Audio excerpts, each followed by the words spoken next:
تو جو مہنگائی بھی بڑھ گئی, جو ملک میں سرمایہ کاری تھی وہ بھی نیچے چلی گئی, جو ہماری ایکسپورٹس بڑھ رہی تھی وہ بھی نیچے چلی گئی, جو بیرون ملک پاکستانی پیسے بھیج رہے تھے, ڈالرز بھیج رہے تھے, ریمیٹنسز بھیج رہے تھے, وہ بھی کم ہو گئے. جو ہماری ٹیکس کلیکشن تھی, یعنی جو آمدنی ایک ملک کی ہوتی ہے ٹیکس اکٹھا کر کے, وہ بھی اس کے جس رفتار پہ ہم اکٹھے کر رہے تھے وہ نیچے چلا گیا.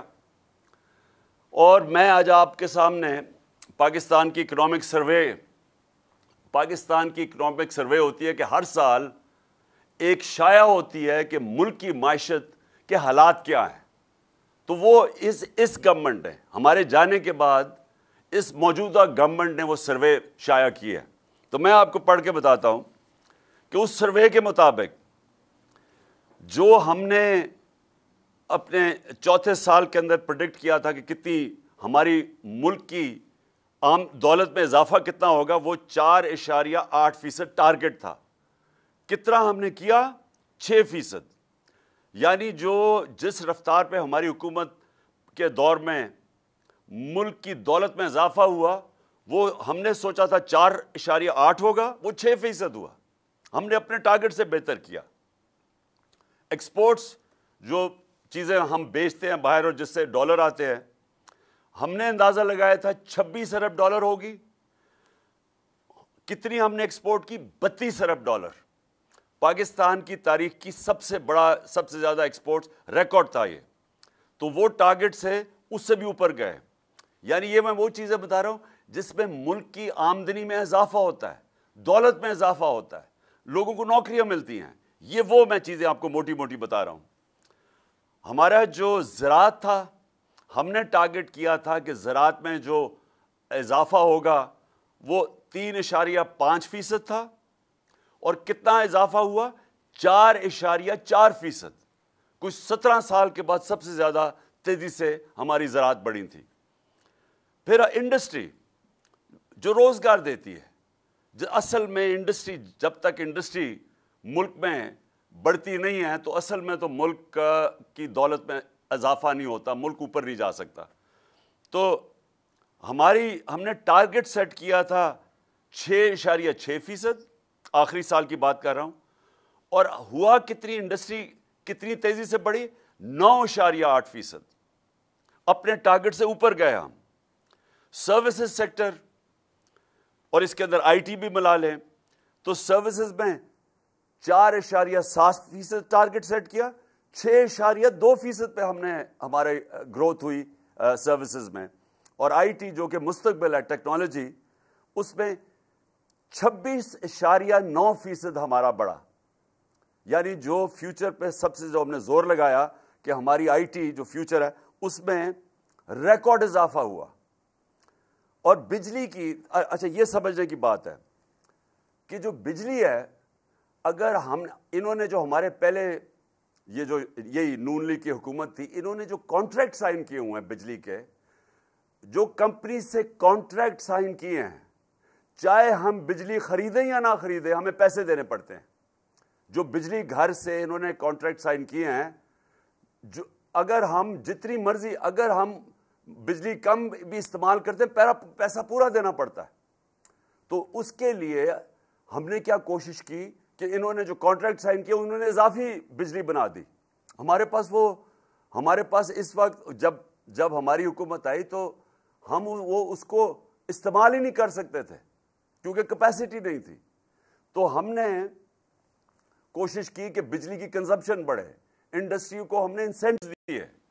تو ہمارے دور میں جو بجلی کی کنزمپشن بڑھی وہ 20.9%. تو یہ میں اس لیے آپ کو بتا رہا ہوں کہ معیشت تو ہماری بڑھ رہی تھی, ملک ترقی کر رہا تھا, اور یہ پاکستان کی اکنامک سروے کہہ رہی ہے, یہ جو ان کے دور میں پبلش ہوئی ہے, تو وہ جو ہر سال پبلش ہوتی ہے اس کے مطابق ملک تو ترقی کر رہا تھا. تو پھر یہ جو سازش کے تحت ان کو اوپر بٹھایا گیا اور ہمیں یہ کہا گیا کہ بہت کوئی شہباز شریف کوئی جینیس ہے, اس سے کوئی قابل آدمی کوئی نہیں ہے, اس کو اوپر آ کے بٹھا دیا. اور اس کے بعد وہ جو بھاگا ہوا تھا ملک سے, بھاگے ہوئے تو سارے ہی تھے, تو اس کو خاص طور پہ لے کے آئے اسحاق ڈار کو. اس نے آگے کہا کہ میں موڈیز کو ٹھیک کر دوں گا. اس کے بعد وہ گم ہی ہو گیا. اور یہ جو آج آپ کو میں بتا رہا ہوں کہ اگر اس کا مطلب دنیا پاکستان کیا دیکھ رہی ہے, ہم نہیں کیسے کہہ رہے. میں نے ویسے 6 مہینے پہلے اپنی قوم کو بتا دیا تھا کہ جو 30 سال دونوں حکومتیں مل کے کرتے رہے ہیں, اور ان کے 30 سال میں ہندوستان بھی آگے نکلا ہمارے سے, بنگلہ دیش بھی ہمارے سے آگے نکلا. ہم 90 کی دہائی تک پاکستان ان دونوں سے آگے تھا. جب سے یہ دونوں آئے ہیں یہ ڈاکو خاندان, یہ دونوں ہمارے سے آگے نکل گئے, کیونکہ ہمارا ملک پیچھے چلا گیا, ان کی دولت میں اضافہ ہو گیا, ملک مقروض ہو گیا, اور ان کے باہر شاندار محلات بننے شروع ہو گئے. جب سے نواز شریف پرائم منسٹر بنا, وہ لندن کے سب سے مہنگے علاقے میں بڑے ان کے پاس 4 فلیٹ آ گئے, اور ان کے بیٹوں کی بڑی پراپرٹیز آ گئی. تو یہ تو امیر ہو گئے, قوم مقروض ہو گئی. ان کو واپس مسلط کیا, اور میں نے تب کہا کہ ان سے نہیں سنبھالا جائے گا. میں نے اسٹیبلشمنٹ کو سمجھایا, ہینڈلرز کو سمجھایا کہ یہ اگر آپ نے سازش کامیاب ہونے دی, یہ ملک نہیں سنبھال سکتے. اور میں نے جب 6 مہینے پہلے کہا تھا کہ خدا نہ خواستہ اگر پاکستان ڈیفالٹ کرتا ہے, یعنی قرضے نہیں واپس کر سکتا, تو پاکستان کو پھر کون بیل آؤٹ کرے گا. اور میں نے تب یہ کہا تھا, جب انہوں نے کہا کہ اس کو غدار, مجھے غدار کہہ رہے تھے, تب انہوں نے کہا مجھے کہ اس کے اوپر غداری کے کیس بناؤ, کہ یہ کہہ رہے ہیں کہ اگر پاکستان ڈیفالٹ کرتا ہے تو جو بھی ہمیں نکالے گا اس میں سے وہ قیمت مانگے گا. مفت کچھ نہیں ہوتا. وہ امریکن کہتے ہیں دیر از نو فری لنچ, کوئی مفت میں مدد نہیں کرے گا. اور جو وہ قیمت ہمارے سے مانگیں گے, میں آج پھر اپنی قوم کے سامنے کہہ رہا ہوں کہ وہ ہمارا جو ہماری نیشنل سیکیورٹی کا سب سے بڑا اثاثہ ہے, اس کے پیچھے جائیں گے وہ. اور یہ میں نے 6 مہینے پہلے کہا تھا اپنی قوم کو. اور آج جدھر ہم اب کھڑے ہیں, یہ جب سے چور اوپر بیٹھے ہیں, یہ ہمیں ادھر ہی لے کے جا رہے ہیں. لیکن وہ نواز شریف کو کوئی فرق نہیں پڑے گا کہ اگر ہم اپنی نیشنل سیکیورٹی پہ کمپرومائز کر دیں, کیونکہ اس کا تو پیسے باہر پڑے ہوئے ہیں. وہ تو جب موقع ملتا ہے باہر بھاگ جاتا ہے. جب وہ پرائم منسٹر تھا, اس نے 23 نجی دورے کیے لندن کے. میں پرائم منسٹر تھا 3.5 سال, میرے تو بچے باہر تھے, میں تو 1 دفعہ بھی نہیں گیا, حالانکہ 2 دفعہ مجھے دعوت ملی انگلینڈ آنے کی, کیونکہ میں ہمیشہ سوچتا تھا کہ میں تب باہر جاؤں, ہمارا ملک غریب ہے, ہم مقروض ہیں, میں کیوں ملک کا پیسہ خرچ کروں جب تک کہ میرے ملک کو میرے دورے سے فائدہ نہیں ہوگا. یہ سرکاری خرچے کے اوپر پرائیویٹ دورے کیے اس نے لندن کے, 23 دفعہ یہ لندن گیا. زرداری 50 دفعہ دبئی گیا نجی دوروں پہ. اور یہ لندن کیا کرنے جاتا تھا؟ پیسے وہاں ہیں, دولت وہاں ہے, بزنس وہاں ہے, بیٹوں کو وہاں بسا دیا ہے, برطانیہ کے وہ شہری بن گئے ہیں, وہ آرام سے وہاں بیٹھے ہیں. جس کے اوپر کرپشن کیس ہوتا ہے وہ وہاں بھاگ جاتا ہے. اسحاق ڈار باہر بھاگ گیا, اس کے بیٹے باہر ہیں. شباز, یہ حمزہ جو سلمان شہباز ہے, اس کو جب ایف آئی اے کا کیس رمضان شوگر مل, یہ جس میں مقصود چپڑاسی کے پاس پیسہ آ گیا تھا, اس کے اوپر ہاتھ ڈالنے لگا, یہ باہر بھاگ گیا. باہر بھاگ جاتے ہیں جب ان کو خطرہ ہوتا ہے, پھر ڈیل کرتے ہیں, وہاں بیٹھ کے ڈیلنگ کرتے ہیں. پھر ڈیل کر کے جب ان کو پتا ہوتا ہے کہ ہاں جی ہمیں گرین سگنل مل گیا, پھر واپس آ جاتے ہیں. اور وہ اسحاق ڈار سگنل لے کے واپس آ گیا. لیکن اگر آج بھی کسی کا خیال ہے کہ یہ ملک کے معاشی مسئلے حل کر سکتے ہیں, تو سوال تو پھر یہ ہے کہ ملک کو پہلے لے کے کون اس سٹیج پہ آیا, یا ملک کا دیوالیہ نکالا کس نے؟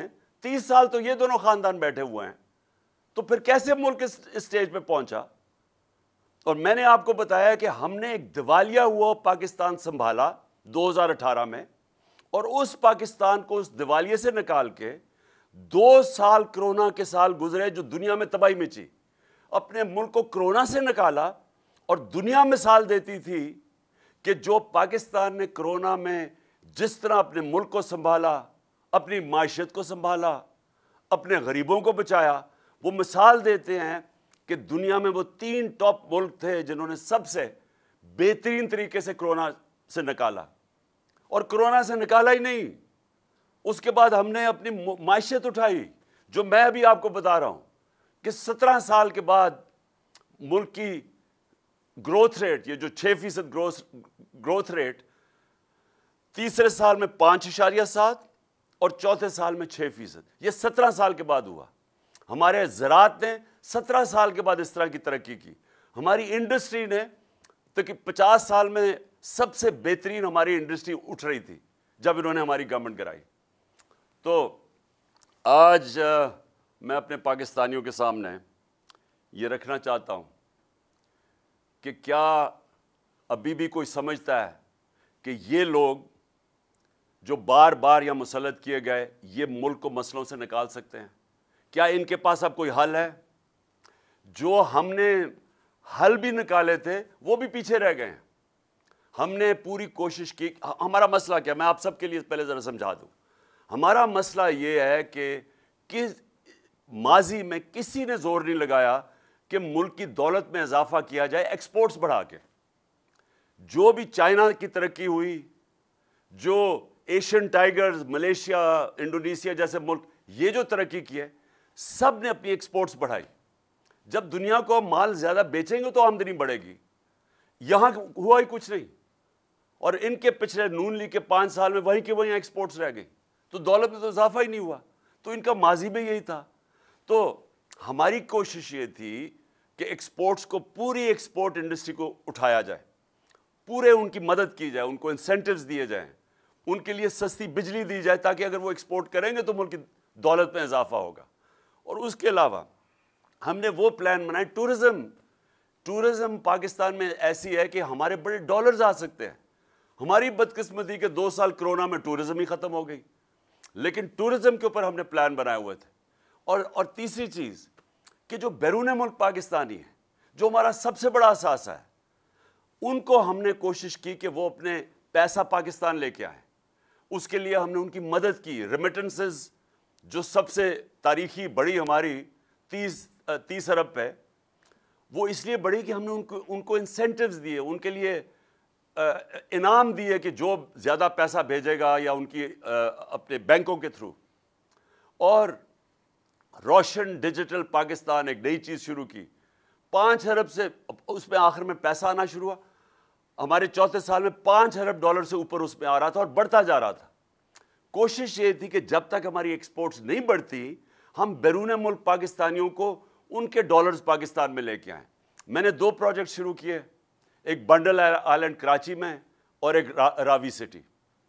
بنڈل آئلینڈ انہوں نے ہمیں کرنے نہیں دیا، یہ پیپلز پارٹی کی حکومت نے، اور انہوں نے ادھر آتے ساتھ ہی 5 ارب ڈالر آنے تھے، اور جیسے ہی وہ پیسہ آنا تھا، ہمارا جو اصل مسئلہ ہے، جو ڈالر کم ہو جاتے وہ ہم نے حل کر لینا تھا۔ انہوں نے آخری منٹ میں نو آبجیکشن سرٹیفکیٹ دے کے کینسل کر دیا۔ اور دوسرا جو ہماری کوشش راوی سٹی کی تھی، وہ بدقسمتی سے 11 مہینے سٹے آرڈر پہ رہ گیا۔ پیسے لوگ باہر سے انویسٹر تیار بیٹھے ہوئے تھے، وہ سب کچھ رک گیا۔ تو ہماری کوشش یہ تھی کہ ڈالر گیپ جو ہمارا ہے، ہماری امپورٹس زیادہ ہیں، ہماری ایکسپورٹس کم ہیں، تو اس کے بیچ میں جو گیپ ہے وہ ہم انویسٹمنٹ لے کے آئیں، یہ 2 شہر بنا کے، ٹورزم کر کے، اور پھر اپنے بیرون ملک پاکستانیوں کو ان کو کوشش انسینٹیوز دیں کہ وہ پیسہ اپنا بھیجیں۔ تو اب میں جو آخر میں یہ معیشت کے اوپر بات، پھر میں 2 اور آپ سے باتیں کرنی ہیں۔ دیکھیں، جدھر آج ہم کھڑے ہیں، یہ کہتے ہیں کہ جناب آپ کو جلدی کیوں ہے الیکشنز کی، انتظار کر لیں سال کی۔ ہمیں تو کوئی مسئلہ نہیں ہے۔ تحریک انصاف کو تو اللہ کا فضل ہے، اس کی کوئی خاص کرم ہے ہمارے پہ کہ اس نے عوام کے دل ہماری طرف موڑ دیے ہیں، تو وہ تو سال کے بعد بھی الیکشن کریں تو انشاءاللہ جس طرح بائی الیکشن میں سویپ کیا تھا، ہم الیکشن بھی جیت جائیں گے۔ لیکن مجھے جو خطرہ 6 مہینے پہلے سے میں کہہ رہا ہوں، ہمارے ملک کو خطرہ ہے آج، اور یہ جو آج 64.5% پاکستان کی رسک ہو گئی کہ یعنی ہم اب قرضے واپس نہیں کر سکیں گے، اور اس کی چانس 64.5% پہ آ گئی۔ اس کا مطلب کہ اگر ہم اب اس طرف جس طرف اب نکل گئے ہیں پیسہ باہر سے اب آنا نہیں ہے. ہمارے پاس جو آمدنی تھی ایکسپورٹس بھی کم ہوتی جا رہی ہیں, ریمیٹنسز بھی جس سے ڈالر آتے ہیں, انویسٹمنٹ آنی نہیں ہے, قرضے بھی نہیں آنے, انویسٹمنٹ بھی نہیں آنی. تو اب ہم یہ کیا کریں گے؟ ان کے پاس کیا حل ہے؟ کیا وہ لوگوں کے پاس یہ ملکوں سے پیسے مانگتے جائیں گے؟ وہ تو یہ مانگے ہیں. ہر ملک کے پاس گیا شہباز شریف, کیا میں مانگنے نہیں آیا لیکن میں مجبور ہوں. لیکن وہ کتنا وہ پیسہ دے دیں گے؟ اصل میں تو ہم نے اپنی معیشت ٹھیک کرنی ہے, اور وہ جو ٹھیک کرنی تھی وہ ٹھیک ہو رہی تھی, جو میں نے آپ کو شروع میں بتایا ہے, وہ اب یہ سازش کی وجہ سے آج پاکستان یہاں پھنسا ہوا ہے. دوسری بات میں نے آج کرنی ہے, جو میں ہمیشہ یہ جو تھی جس میں ہم سارے مارچ اسلام آباد کی وجہ اس کی کیا ہے؟ حقیقی آزادی. حقیقی آزادی آتی ہے انصاف سے. جس ملک میں انصاف ہوتا ہے وہ انسانوں کو آزاد کر دیتی ہے. انصاف, اور یہ سب کو میں بار بار کہتا ہوں کیونکہ لوگوں نے رول آف لا یعنی قانون کی حکمرانی پاکستان میں دیکھی نہیں. میں نے بھی نہیں دیکھی تھی. میں جب پہلی دفعہ برطانیہ گیا تب پہلی دفعہ مجھے پتہ چلا کہ انصاف اور قانون کی حکمرانی کیا ہوتی ہے. تو قانون کے اوپر کوئی نہیں ہوتا. تو یہ جو آج پاکستان کے مسئلے ہیں, یہ معیشت کے بھی مسئلے, یہ سارے پھنسے ہوئے ایک چیز کے اوپر, انصاف کے اوپر. انصاف نہ ہونے کی وجہ سے, قانون کی حکمرانی نہ ہونے کی وجہ سے لوگ غلام ہیں, ایک نظام کے غلام بن چکے ہیں, کیونکہ کمزور آزاد نہیں ہے یہاں اور طاقتور قانون سے اوپر ہے. تو یہ جنگل کا قانون ہے. جنگل کے قانون کے اندر خوشحالی نہیں آ سکتی. یہ جو میں آپ کو معیشت کے بتایا ہے, یہ اصل میں ہماری ملک میں خوشحالی, معیشت تب ٹھیک ہوگی جب ہم اپنے انصاف کا نظام ٹھیک کریں گے. اب میں آج پھر, اور میں ہر روز اپیل کرتا ہوں اپنے respectful honourable chief justice Pakistan کہ 3 آپ کے پاس کیسز ہیں, یہ تینوں لینڈ مارک کیسز ہیں. اور یہ تینوں کیسز کو اور کوئی طریقہ انصاف لینے کا نہیں سوائے آپ کے پاس آنے کا. ارشد شریف پاکستان کا نمبر 1 انویسٹیگیٹو جرنلسٹ, ایک محب وطن پاکستانی, ایک ایسا صحافی جس کے ضمیر کی کوئی قیمت نہیں تھی. دھمکیاں دی گئیں, ڈرایا گیا, ایف آئی آرز کاٹی گئی, ملک سے باہر بھگایا گیا اور پھر قتل کیا گیا, شہید کیا گیا. چیف جسٹس صاحب, اس کے لیے آپ کے سامنے ہمارے سارے ممبرز پارلیمنٹ, سینیٹرز, انہوں نے آپ کے سامنے پٹیشن رکھی ہے. دوسرا اعظم سواتی, یہ بھی ایک لینڈ مارک کیس ہے کہ ملک کے سینیٹر کو ایک ٹویٹ کے اوپر جس میں وہ تنقید کرتا ہے, جو ساری دنیا میں جس کی اجازت ہے, اس تنقید کے اوپر اس کو اس کے پوتے اور پوتیوں کے سامنے اندر گھس کے گھر کے اس کو صبح کے 3 بجے ان کے سامنے مارا جاتا ہے, اور پھر اس کو حوالے کیا جاتا ہے اس کا جو اعظم سواتی نے نام لیا, جو 2 نام لیے ہیں فہیم اور فیصل, ان کو, ان کے آدمیوں کو, جو ننگا کر کے اس کو تشدد کرتے ہیں. کدھر سے انصاف ملے گا؟ اس لیے آپ کے پاس آئے ہیں چیف جسٹس صاحب. اور تیسرا میرا کیس ہے, ملک کا ایکس پرائم منسٹر, سب سے بڑی پولیٹیکل پارٹی کا ہیڈ, وہ پاکستانی جو 50 سال سے یہ قوم جانتی ہے جس کو, اس کے اوپر قاتلانہ حملہ ہوتا ہے. پہلے سے بھی میں کہہ دیتا ہوں, مجھے پتا ہوتا ہے, میں اس کے اوپر 2 تقریروں میں آج سے 1.5-2 مہینے پہلے بتاتا بھی ہوں کہ یہ انہوں نے کرنا ہے, کہ دینی انتہا پسند نے غصے میں آ کے اس کو قتل کر دیا. یہ پوری سازش بنی ہوئی تھی. میں 3 نام لیتا ہوں, لیکن پولیس, پنجاب پولیس ہمارے نیچے کہ میری ایف آئی آر رجسٹر نہیں کرتی. First information report F I R, یہ ایک شہری کا بنیادی حق ہے. میں عام شہری کی بات کر رہا ہوں, لیکن وہ آدمی جو ایکس پرائم منسٹر ہے, اگر اس کو وہ حق نہیں دیا جا رہا, تو چیف جسٹس صاحب یہ بڑا ہمارے لیے لمحہ فکر ہے. یہ ایکچولی رول آف لا, نہ انصاف نہ ہونے کا ایک آپ کے سامنے اس سے بڑا کیا مثال ہو سکتی ہے, کہ میرا یہ بنیادی حق تھا کہ میں 3 لوگ جو میں سمجھتا ہوں اس میں ملوث تھے, ان کے اوپر نام لکھوں, انویسٹیگیشن ہوگی, ہو سکتا ہے یہ بے قصور نکلائیں, میں غلط ہوں, لیکن ہے تو میرا حق. تو ہماری حکومت ہوتے ہوئے پولیس نے کہا جی ہم نہیں کر سکتے کیونکہ وہ بہت طاقتور لوگ ہیں. پولیس ہمیں کیا کہتی ہے؟ پولیس وہ کہتے جی اگر کسی سے مجھے اس عہدے سے اٹھا دیں, کسی اور کو بٹھا کے یہ کروائیں, میں نہیں کر سکتا. وہ بہت طاقتور لوگ ہیں. تو یہی تو میں کہہ رہا ہوں کہ طاقتور کے لیے ایک قانون, کمزور کے لیے دوسرا.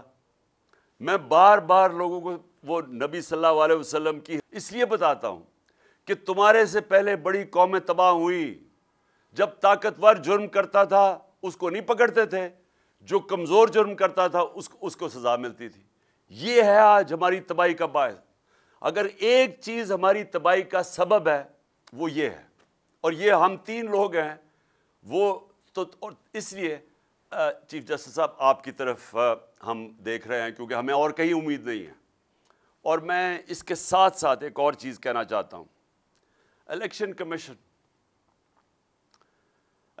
کمیشن نے کنٹیمپٹ ہمارے اوپر کیا, میرے پہ, لوگوں پہ.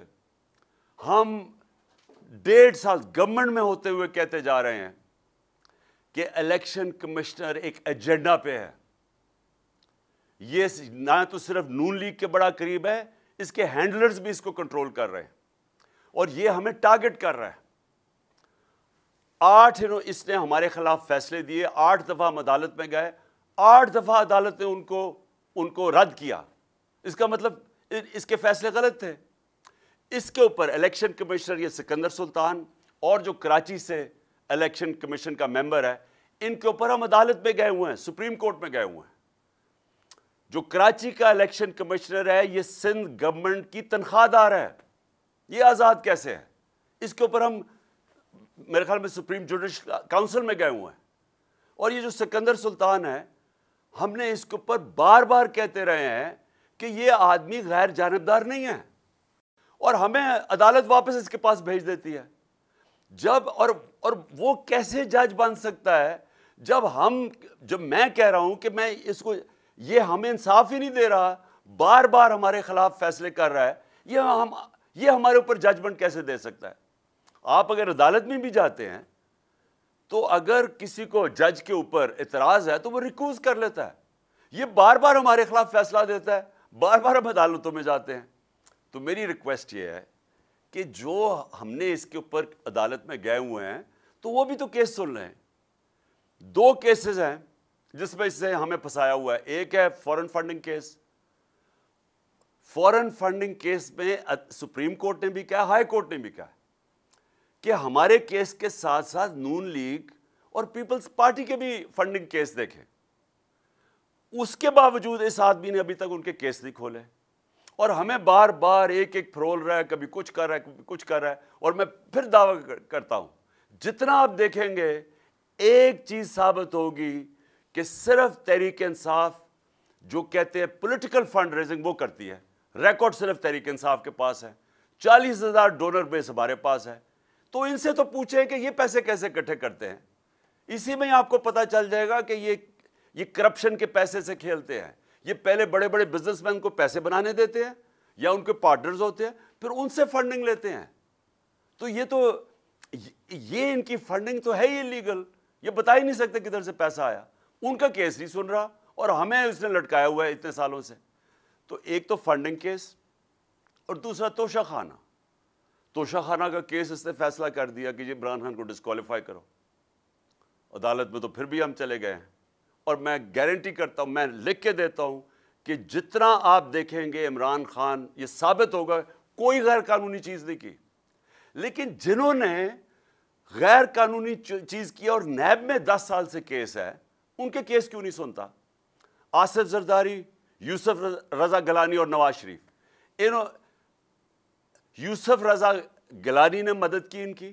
ان دونوں نے غیر قانونی طور پہ 4 گاڑیاں نکالی توشہ خانہ سے. مجھے بھی گاڑی ملی تھی. گاڑی آپ نہیں لے سکتے توشہ خانہ سے, وہ غیر قانونی ہے. انہوں نے 4 مہنگی گاڑیاں لی, نیب میں کیس پڑا ہوا ہے. یہ الیکشن کمیشن کو کیوں نہیں سمجھا, کیوں نہیں وہ کیس اٹھا رہا؟ دیکھیں الیکشن کمیشن غیر جانبدار ہوتا ہے. یہ غیر جانبدار نہیں ہے.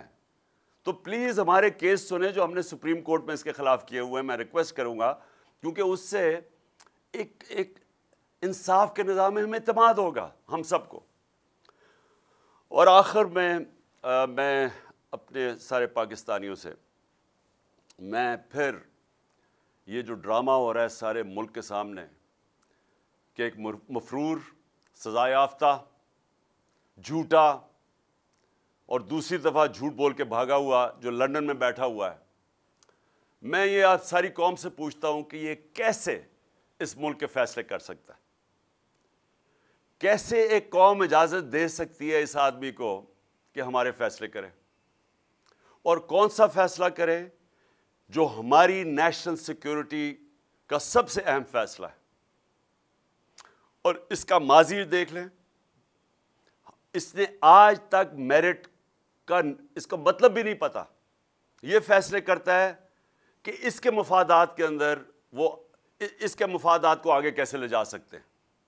یہ فیصلے کرتا ہے کہ اس کی بزنس کو کیسے غیر قانونی طور پہ فائدہ ہو سکتا ہے. ایف بی آر میں کون ہوگا جو ان کی مدد کرے گا؟ پولیس میں کون ہوگا جو ان کے مخالف کے خلاف ظلم کرے گا؟ ان کی کبھی پاکستان میں میرٹ کے اوپر فیصلے نہیں ہوئے. 1993 کے اندر لاہور ہائی کورٹ کے اندر کیس ہوا. Chief justice Lahore high court نے پوچھا اس وقت کے آئی جی عباس خان سے کہ کیوں پنجاب پولیس میں اتنی کرپشن ہے. یہ 93 کی بات ہے. آئی جی عباس خان نے کہا کہ نواز شریف کے دور کے اندر پنجاب پولیس کے اندر پیسے لے کے پولیس والوں کو بھرتی کیا گیا ہے.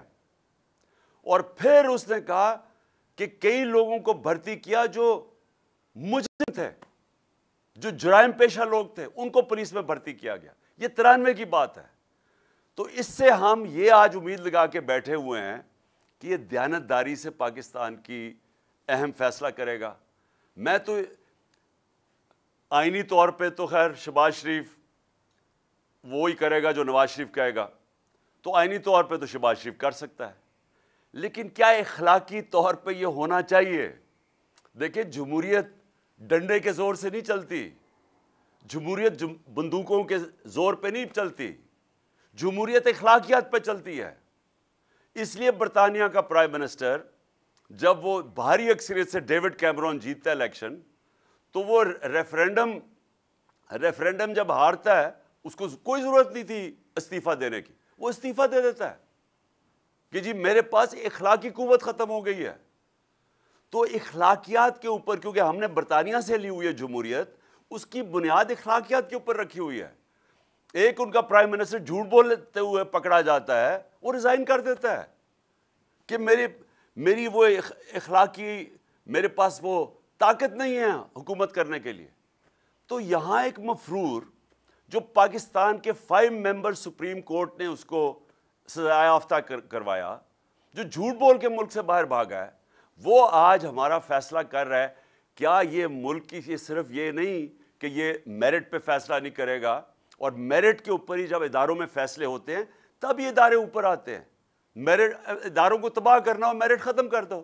تو دنیا میں میرٹ کی وجہ سے ادارے مضبوط ہوتے ہیں. تو یہ ایک تو میرٹ پہ نہیں فیصلہ کرے گا، اور دوسری یہ ساری قوم کا ہماری اخلاقیات کا مذاق اڑ رہا ہے کہ ہم اور نیچے گر رہے ہیں. پہلے چوروں کو اوپر مسلط کر دیا، چوروں نے اپنے کیسز سارے ختم کر دیے. آہستہ آہستہ شہباز شریف کے 4 گواہ مر گئے آتے ساتھ ہی، جو 16 ارب ایف آئی اے کے کیس میں تھے. اس کے بعد انویسٹیگیٹر وہ بیچارہ ڈاکٹر رضوان بھی مر گیا. کسی نے پوچھا ہی نہیں کسی کو کہ یہ کیا ہو رہا ہے کہ لوگ ایک دم آتے ساتھ ہی مر گئے ہیں. وہی رانا ثناءاللہ اور شہباز شریف نے جو ماڈل ٹاؤن کے اندر دن دہاڑے ٹی وی کے اوپر لوگوں کی قتل عام کی، ان کو کوئی پوچھتا نہیں ہے. اور پھر یہی وہ لوگ واپس آ کے کیسز بھی اپنے ختم کرواتے ہیں، ہر قسم کا ظلم کرتے ہیں پاکستان پہ، صحافیوں کے اوپر ظلم کرتے ہیں، اس ملک کے میڈیا کے اوپر کلیم ڈاؤن کر دیتے ہیں. اور پھر ایک ہی کوشش ہے کہ جھوٹے کیسز کر کے تو کسی طرح عمران خان کو نکالا جائے. اور میں ابھی آپ کو بتا رہا ہوں کہ نواز شریف صرف جس کو بھی یہ فیصلہ کرے گا نا کہ آرمی چیف بنے گا، یہ اس سے ایک چیز مانگے گا. یہ کیونکہ میں اس کو 40 سال سے جانتا ہوں، میں اس کو آپ سے نہیں, میں یہ جب جمخانہ میں اپنے امپائر کھڑے کر کے میچ کھیلتا تھا, میں تب سے جانتا ہوں اس کو. یہ ایک چیز مانگے گا کہ تم نے کسی نہ کسی طرح عمران خان کو ڈسکوالیفائی کروانا ہے, تم نے اس کی پارٹی کے اوپر. میں آج آپ اس کو اور کوئی فکر نہیں ہے کہ یہ اس نے کوشش کرنی ہے کہ راستے سے کسی طرح عمران خان کو ہٹایا جائے, کیونکہ ہے بڑا بزدل آدمی, الیکشن سے بھاگ رہا ہے, ملک کو داؤ پہ رکھوایا ہوا ہے. الیکشن کے بغیر ملک آگے نہیں بڑھ سکتا. یہ الیکشن اس لیے نہیں کروا رہا کیونکہ اسے ہار جانا ہے, اور صرف اپنی ذات کے لیے سارا ملک آج جدھر کھڑا ہے اور جس طرف جا رہا ہے, اور جس سے میں نے شروع کی تھی آج کی تقریر کہ جب ایک ملک کا رسک فیکٹر قرضے واپس کرنے کا, جب وہ رسک 64.5 پہ پہنچ جائے, کوئی دنیا اس کو پیسے نہیں دیتی, ادھر کوئی انویسٹر نہیں آتا اس ملک میں. اس ملک میں سے بلکہ اپنے لوگ ڈالر خریدنے شروع ہو جاتے ہیں کیونکہ ان کو خوف آ جاتا ہے کہ اکانومی تو آگے نہیں بڑھے گی. وہ ملک معاشی طور پہ تباہ ہو جاتا ہے. اور انہوں نے 7 مہینے میں نے شروع میں آپ کو بتایا کہ اکنامک سروے بتا رہا ہے پاکستان کا کہ 17 سال کے بعد گورنمنٹ کی بہترین پرفارمنس تھی. ان کا اکنامک سروے, ہمارا نہیں, ان کے دور میں جو شائع ہوا ہے اکنامک سروے کہہ رہا ہے کہ یہ 17 سال میں بہترین پرفارمنس تھی, اور ادھر سے انہوں نے لا کے ملک کو ڈیفالٹ پہ کھڑا کر دیا ہے. اور آج یہ صرف اس سے الیکشن جو بچا سکتا ہے وہ نہیں کروانا چاہتا کیونکہ اس کو ڈر ہے کہ عمران خان جیت جائے گا, اور ہے بڑا بزدل آدمی, کرپٹ آدمی ہوتے ہی بزدل ہیں, اس لیے اس نے الیکشن نہیں کروانا, اور اس لیے ملک کی تقدیر سے یہ کھیل رہا ہے. اور آج آپ کی جو ہماری مارچ ہے اس کا مقصد ہی یہ ہے کہ ہم اس ملک کو آزاد کرنا چاہتے ہیں ان چوروں سے, انصاف کے ذریعے انصاف کرنا چاہتے ہیں, آزاد کرنا چاہتے ہیں. اور اگر انصاف ہوتا یہ سارے آج جیلوں میں ہوتے, کبھی بھی نہ ہوتا کہ اس طرح کے لوگ آج ملک کی مستقبل سے کھیل رہے ہوتے. اور انشاءاللہ ہماری جو یہ مارچ ہے جب یہ پنڈی پہنچے گی اور عوام آئے گی پنڈی میں, تو سب کو ایک پیغام چلا جائے گا کہ باشعور قوم ہے, یہ اب ان چوروں کی غلامی نہیں کرنے لگی. پاکستان زندہ باد. کپتان کا حقیقی آزادی مارچ, بول نیوز کی خصوصی کوریج. یہ ایک فیملی مارچ ہے. حقیقی آزادی مارچ جو ہے جی جی روڈ پر رواں دواں ہے. بولنے کی حق اور سچ کی بات. عمران خان کی کنٹینر کے قریب فائرنگ کا واقعہ پیش آیا, فائرنگ سے زخمی, اسپتال منتقل. قاتلانہ حملے سے کیا پردہ چاک, بول ہمیشہ بنا عوام کی آواز. کو ویلکم کہتا ہوں آزادی مارچ کے لیے. بہت اچھی کوریج کی ہے, یہ مارچ کی تو زبردست کوریج. سبسکرائب کریں اور بیل دبائیں تاکہ کوئی خبر رہ نہ جائے.